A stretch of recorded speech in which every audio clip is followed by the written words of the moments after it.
So today we're going to explain the homework of week 5. The threats of a cross are the left wing making a run here and the striker taking the free kick, hitting him in the penalty area. We have the cross to the penalty spot where these 5 strikers might head it in the goal. And we've got the second post run here. And we've got the midfielder coming down and the striker taking the free kick, passing it to him, and the midfielder taking a shot.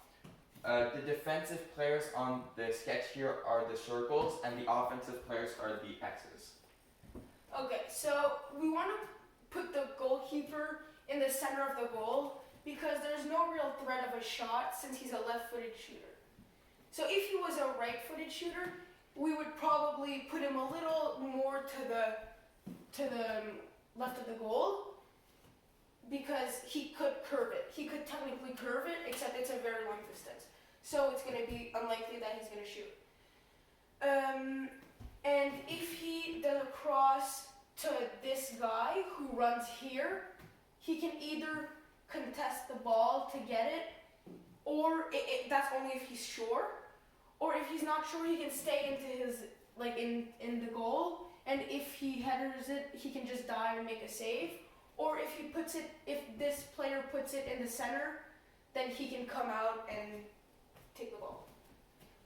We've decided to put 2 guys in the wall because although it is highly unlikely there will be a shot because it is a left-footed striker taking the free kick, we do want to make sure there's no line drive to the first post and a possible rebound. In which case, the offensive midfielder here, or pretty much any striker in the penalty area, might try and get the rebound and score. So we do want to make sure there is no line drive, which the wall here will not let through.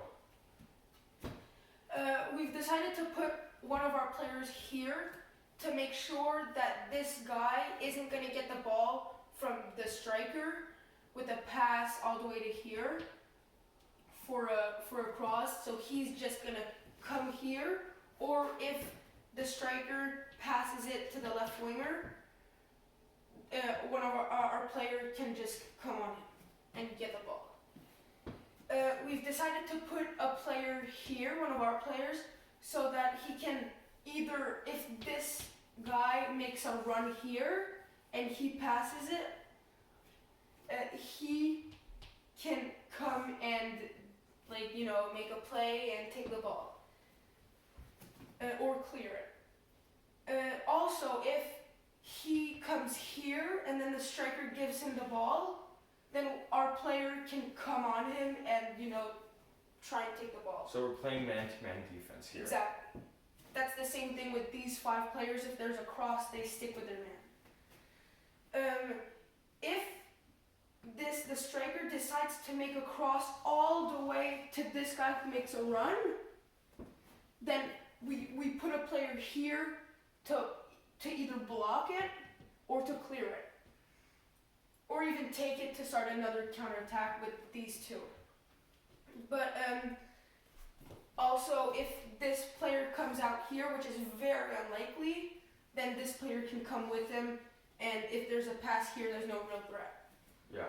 So we did put a player here because we're not very worried about our counterattack. If the keeper catches the ball and keeps the ball, he can take his time, and then he can decide what he does when all the players reset. So we're not thinking about a counterattack, and we're just thinking about defending as well as we can.